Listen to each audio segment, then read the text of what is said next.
The video I did yesterday, the side chick, sister wives and open relationships, was it this one? Where are you?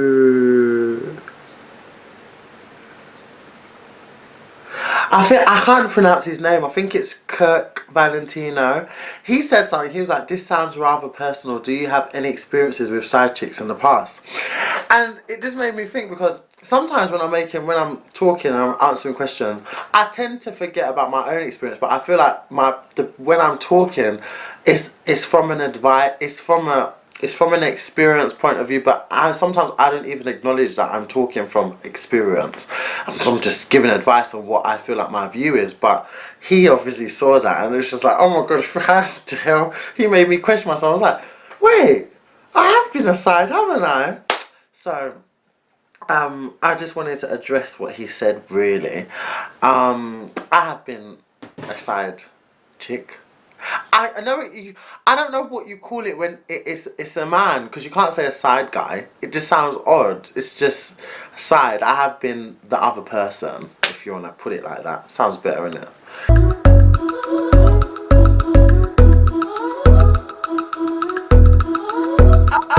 Tell him, boy, I think I might claim you. Put my number in your phone, nickname you. It's Brianna, if you ain't know my name, like Alicia. Still he told his ex-bitch, bye Felicia. Hit Jordan to ship you a couple kicks. But I've not knowingly been the other person. I would never ever get myself involved with someone that knows that when I have full intention of knowing that they're with someone else.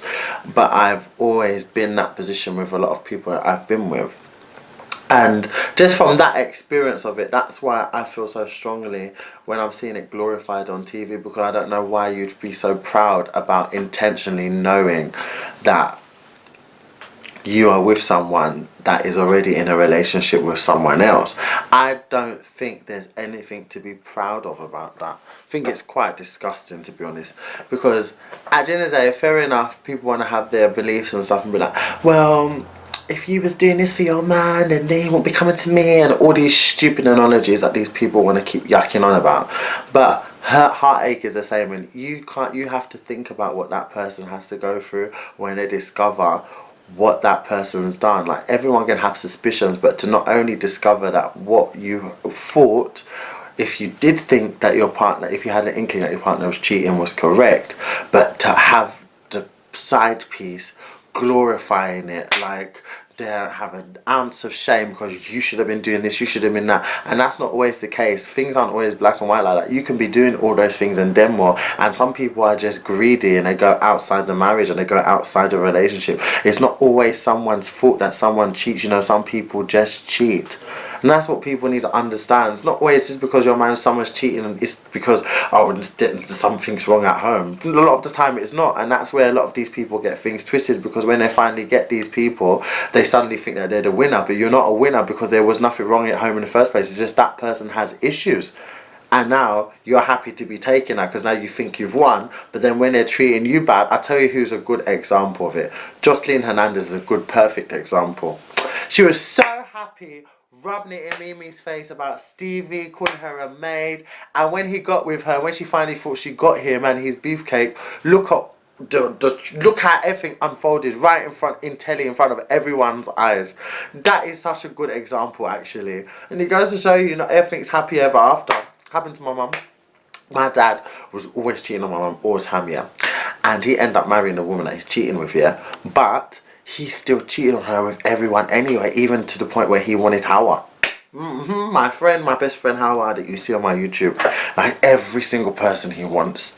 That's just what a womanizer will always be, a womanizer. It doesn't mean that nothing's wrong at home. You can be doing everything perfect. So there's nothing to be glorified about that, because what does that make you now look like, with the fact that there was nothing even wrong with the woman in the first place, or the man that was at home?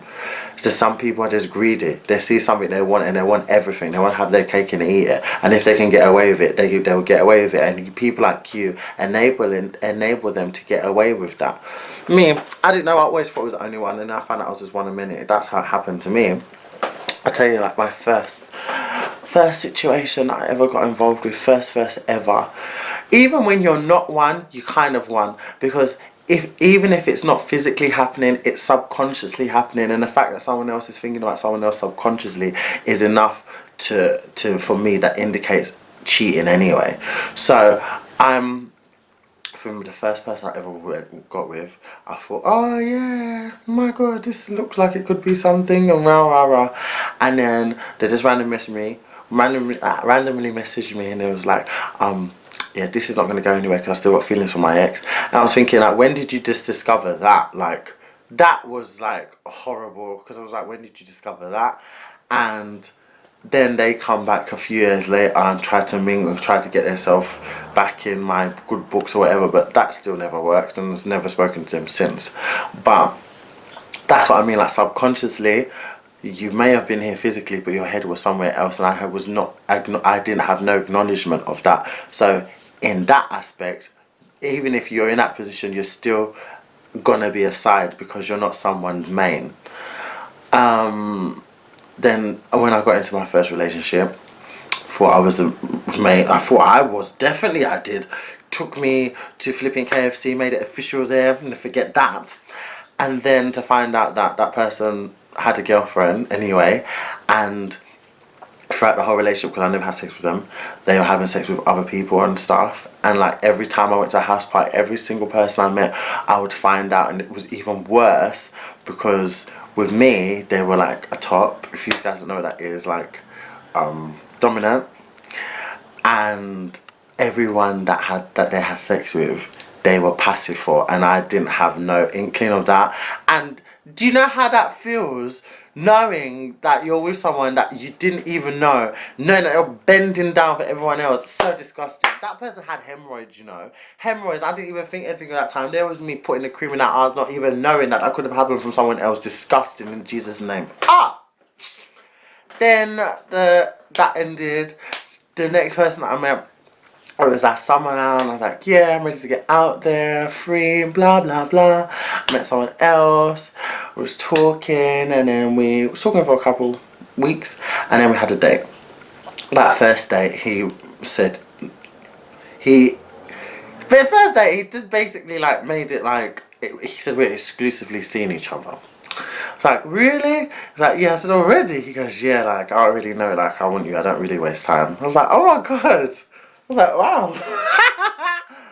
Then his phone rang. Never forget this, we were sitting on the curb. His phone rang, and I was like, oh my god, who's that? And he was just like, oh, it's just my ex. He just keeps bugging me, man. But I feel like one of these days I'm gonna have to give you the phone and let him know what's up. And I was like, what do you want me to say? Like, just tell him that you're my man. And I was like, oh. I was like, yes.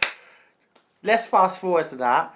That ex wasn't exactly an ex. It was a current boyfriend, and they were together for 3 years. And me, I was just one of many. Let's fast forward again. This is a story time that I've told. Yeah, about rapist ex. You know, rapist ex with HIV, whatever. If you guys go back to like the second or third video I've ever done, it's that one. And I don't think I've even got it on my computer anymore. I deleted it. But hit that person, seen each other, it was fine. And otherwise, the person that I thought was the best friend was actually the boyfriend, and I was sleeping in that bed, and I didn't even have no acknowledgement that that person was, that they were together, and I was always at the house. And not to mention on top of that person had HIV, and not to mention on top of that they were sleeping with everyone else on apps and everything without condom. So then when I found out, I mean, the man was talking, because we were friends, but we never even knew about each other as much as we were around each other all the time. Then when I found out about that, it was disgusting, it was horrible. And then after, I took a long break from that. I was talking to people. And then the next person I thought that I met was when we went to Birmingham. Me and the boys, and me and Kevin. You guys should know who Kevin is by now. I mentioned him enough. Come back with 2 men. And he was seeing one, they were both like best friends, and we had double dates and everything, and it was like really good actually. And that just didn't work because that person couldn't get over their ex as well. And it's sort of the thing, like, if you know that you are not over someone, then take time. And I mean, it's good being out there. I think you should always just keep an open line of communication when you're in that state of mind. There's nothing wrong with it. Like, there's nothing wrong with this. Heartache takes a long time to get over, you know, but like, if you don't acknowledge that, if you don't let the person know that, then how the hell are they meant to be an acknowledgement of how you feel? Because then at least they have a choice to know if they want to be with you beforehand or not. These people don't even let you have a choice of that. They just take that choice away from you, and you just have to deal with the consequences because they're so selfish. They want to dive their foot in the pond first, and if it doesn't work for them, then they're happy to tell you what's up afterwards when you're already feeling some type of way about them. Some people are just really selfish and just about their self, man. So when I actually looked at that question, I was just like, oh my god, my partner now is actually the first person where I've actually been a choice, and it's just like I'm the only one, obviously, like I know, I don't even have to question that. It's just like, it's bizarre, but it goes to show, because there's a lot of people that have probably been in my position, and it makes you feel so worthless. I felt so worthless. I just like, why does this keep happening to me? What is wrong with me? Is it because I'm not good enough? Is it because I'm this? Is it because I'm this? You just put everything down to yourself, and it's not you at all. It's this insecure people. But if I believed and valued myself as much as I do now, and as much as I needed to, I would have never have given those people the time of day, because I would have been in a totally better headspace, a much stronger headspace. But I allowed myself to be in those situations because I was just weak, and I was allowing anything that was nice, any little difference than the last person, I would jump on it and just accept all of it and give my all to someone that never showed me anything. If you was to value qualities and stuff, never showed me anything that was worthy of even giving myself in the first place, and I would just be all in there, yes, you know, because that's how I am. Like, I don't do things half-heartedly. I'm always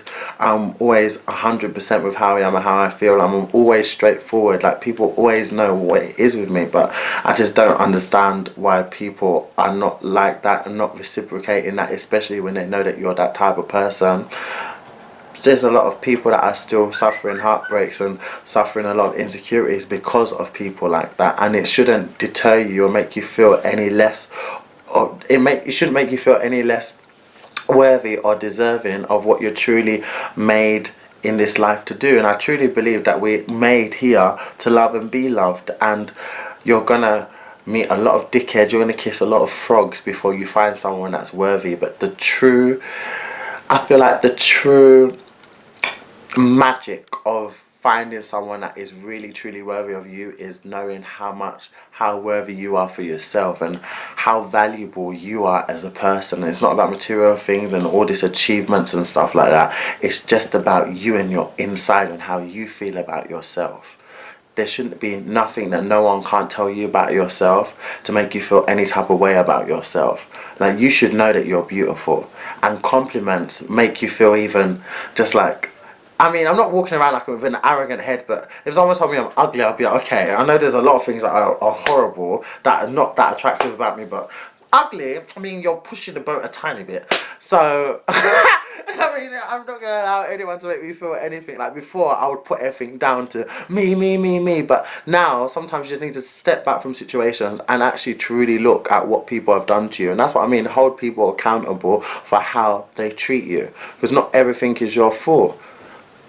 And it's easy to just blame yourself. I just wanted to quickly make this like a lesson, so you guys don't ever feel less of a person because it can make you feel like that, and just because it's been portrayed on TV some type of way, that's nonsense. Don't listen to friends that encourage it, because there's a lot of people that will encourage it around you, and that is not good. Because if you've got people that encourage you to go down that path, then they're not shit themselves and they don't value themselves, and you don't need to be around people that encourage that type of behaviour and influence that type of nonsense.